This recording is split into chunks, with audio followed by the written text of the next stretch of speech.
A few weeks ago, I saw a video.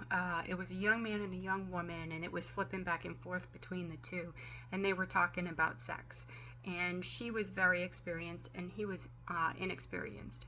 And at some point, she mentioned her buddy count. And I didn't watch very much more of that because it turned me off, and I didn't want to see it. But it has stuck with me. It's just kept in my head because she totally dehumanized all these people that she slept with. They were bodies to her, not even real people. And it just, it's heartbreaking. And on some level, that's a trauma response. But, she has disconnected herself even from her own humanity because the only way you can view them as bodies is by turning off your empathy, turning off your sympathy, and just separating yourself from what's actually happening. I was thinking a lot, when before I was a Christian, it seemed like all the rules and everything, it was all about restricting, and it was like you had to live within this box, right? And you couldn't step outside the box. And then I realized as I got in that the rules were actually for our happiness.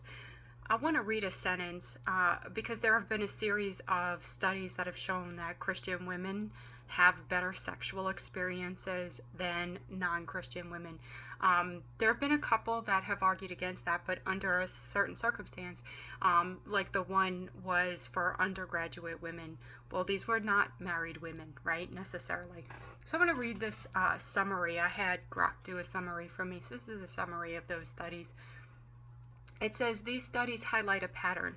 Christian women in stable religious aligned marriages often report higher sexual satisfaction, potentially due to emotional security, shared values, and a positive view of marital sex.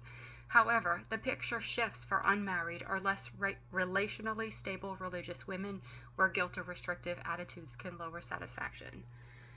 So this is what I want to say. The rules are there because if you play within the boundaries, you're safe to play freely. You're safe to be who you truly are. Like the things that we're not supposed to do are things that are actually destructive to who we are. And we have made, we call what we're doing now sexual freedom, but it isn't. It's chains, it's sexual slavery. It's a history that when we have kids, we wish we could erase. Because nobody wants to know their mama did that.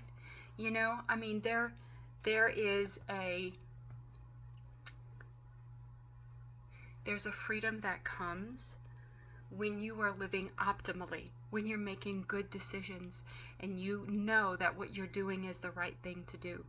And sex within that framework is a beautiful thing. Sex outside of it can be exciting, but it isn't beautiful. It doesn't even come close.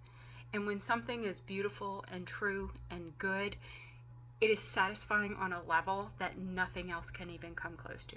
That's my 2 cents for today.